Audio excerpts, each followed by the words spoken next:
Loud speaker 90 FM सुन रहे हैं आप। मैं हूँ लाउड स्पीकर की रफ एंड टफ सुचित्रा और आज साक्षात मेरे साथ सुनने वाले हैं एक ऐसी शख्सियत को जिन्होंने गोरखपुर में अपनी मेहनत से और मिलजुल कर एक बहुत अच्छी लीडरशिप निभाते हुए एक कार्य को संपन्न किया है। अभी हाल ही में कोविड के दौरान भी उन्होंने और उनके पूरे संगठन ने मिलकर जिस तरह से काम किया है दिन रात लगकर, वो सराहनीय है।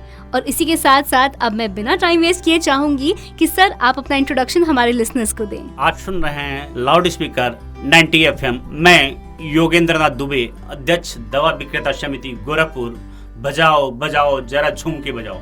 योगेंद्र जी, आपका बहुत बहुत स्वागत है लाउड स्पीकर 90 FM के स्टूडियोज में। योगेंद्र जी, आपसे ये जानना चाहूंगी कि ये समिति जो बनी, ये जो संगठन बना आपका दवा विक्रेताओं का, इसका उद्देश्य क्या था और इसकी शुरुआत कैसे हुई? दवा विक्रेता समिति के बारे में जो जानती हैं, होता क्या है, दवा संगठन बनाने की जरूरत ये पड़ गई कि ये हमारा संगठन जो है वो ड्रग एक्ट पे आधारित है और इसमें इंस्पेक्टर राज है। और जब जहाँ भी इंस्पेक्टर राज होता है तो वहाँ व्यापारियों के साथ कभी कभी संभावना होती है उत्पीड़न होने की।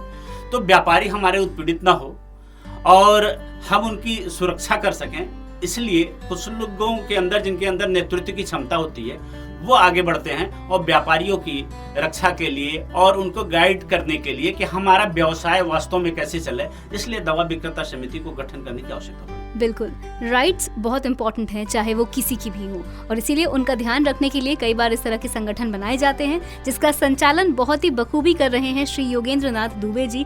कोरोना काल अभी भी चल रहा है, ऐसे में आपको क्या प्रिकॉशंस लेने चाहिए, इन पर बात होना बेहद जरूरी है। श्री योगेंद्र नाथ दुबे जी ने, जिन्होंने हमें अपनी समिति के बारे में बहुत कुछ बताया कि किस तरह से दवा विक्रेताओं की समिति ने कितना जुझारू रूप से काम किया है, प्रयास करते रहे ये लोग कोरोना काल के दौरान और अभी भी कर रहे हैं, जिससे लोगों की हेल्थ के साथ, स्वास्थ्य के साथ उनके कोई कॉम्प्रोमाइज ना हो।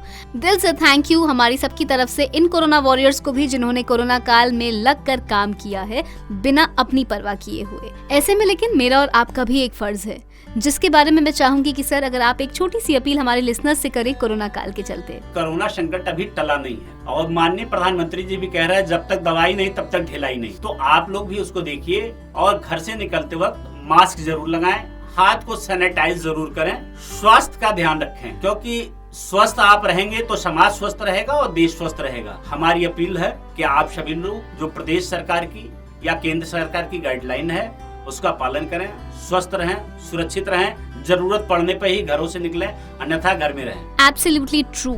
हमें अपने आप के साथ साथ अपने आसपास रह रहे लोगों का भी ध्यान रखना है। कोरोना काल में भी अपने साथ सारे प्रिकॉशंस को लेते हुए #NewNormal को फॉलो करना है, लगाना है अपने चेहरे पर मास्क, बनानी है सबसे 2 गज की दूरी, और इसके साथ साथ करना है हाथों को time to time sanitize and hand wash पूरे 20 सेकंड तक। और उनसे हमने कुछ देर पहले जाना कि दवा विक्रेता समिति के होने के पीछे का क्या उद्देश्य था, लेकिन अब मैं आपसे जानना चाहूंगी सर कि आप इस समिति के अध्यक्ष हैं, इसके लीडर हैं, तो मैं आपसे जानना चाहूंगी सर कि एक अध्यक्ष का क्या रोल होता है, आपका इस समिति को चलाने का, संचालित करने का क्या रोल है? बीइंग अध्यक्ष ये रोल हमारा ये होता है कि जैसे जो भी हमारे दवा विक्रेता हैं, तो पहले तो हम उनको एजुकेट करते हैं कि दवा के लाइसेंस में जो सारी चीजें हम लोगों को बताई जाती है कि दवा हमको साफ सुथरा तरीके से रखनी है, अच्छी तरीके से रखनी है, डॉक्टर के पर्चे पे, प्रिस्क्राइब पर्चे पे ही दवा देनी है, और हर दवा की देख रेख, क्योंकि हम व्यवसाय से पहले समाज सेवा है, हमारे अंदर सेवा है। दवा विक्रेता क्या कहते हैं, पहले सेवा करते हैं और सेवा से जो अर्निंग होती है वो परिवार के लिए लाते हैं, क्योंकि हम स्वास्थ्य के रक्षक हैं। और किसी भी देश में और समाज में पहले हम स्वस्थ रहें, हमारा परिवार स्वस्थ रहे, हमारा समाज स्वस्थ रहे, तभी किसी श्रेष्ठ देश की और श्रेष्ठ समाज की कल्पना हम कर सकते हैं। उनसे बातचीत में हमने ये जाना कि किस उद्देश्य से ये समिति बनाई गई, और इसके साथ साथ ये भी जाना कि उनका अध्यक्ष पद पर होने की क्या भूमिका है, क्या रोल है। लेकिन अब बातचीत को आगे बढ़ाते हुए सर से मैं ये जानना चाहूंगी कि कोरोना काल में बहुत सारे लोगों ने मिलकर आगे आकर देश को बचाने में, देश के लोगों की सेवा करने में निरंतर प्रयास किया।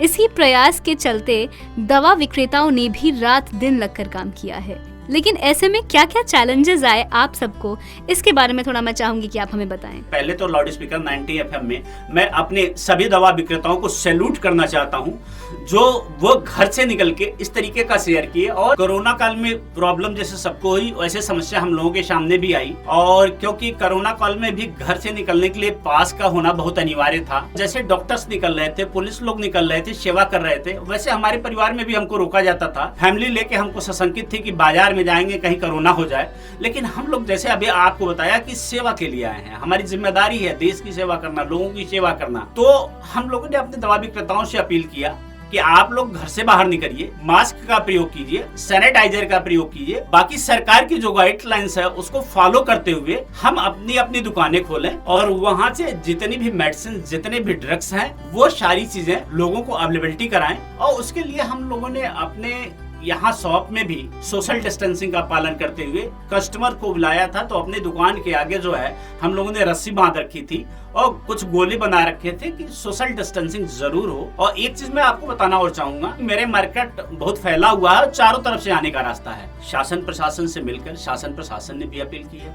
सबसे पहले शायद हम लोगों ने एक काम किया, मेरे संगठन ये काम किया कि जितने भी गेट्स थे सारे गेट्स पे पानी टंकीज रखवाए गए और वहाँ हैंड सोप और सैनिटाइजर रखवाए गए कि मार्केट में कोई भी प्रवेश करेगा पहले अपने हाथ को धुलेगा सुमन के पद्धति से और उसके बाद सैनिटाइज करेगा, फिर वो मार्केट में आएगा। और हर दुकान पे सैनिटाइजर रखा था, जब कस्टमर जाता था पहले हाथ सैनिटाइज कराया जाता था, फिर आगे उसको दवाई दी जाती थी। वेल, चैलेंजेस फेस करना अपने आप में एक बहुत बहादुरी है और वो भी कोरोना काल में जिसने इस तरह से सभी चैलेंजेस को पार किया है वो है गोरखपुर की दवा विक्रेता समिति। और इसके अध्यक्ष श्री योगेंद्र नाथ दुबे जी ने बहुत ही बखूबी हमको एक्सप्लेन किया कि किस तरह से उनकी पूरी संगठन ने मिलकर काम किया दिन रात और तभी गोरखपुर में आज जो स्थिति है वो अंडर कंट्रोल है। बातें तो चलती रहेंगी लेकिन थोड़ा सा म्यूजिक एंजॉय करके वापस से मिलते हैं लाउड स्पीकर 90 FM पर। सुनते रहिए लाउड स्पीकर 90 FM, बजाओ बजाओ जरा झूम के बजाओ।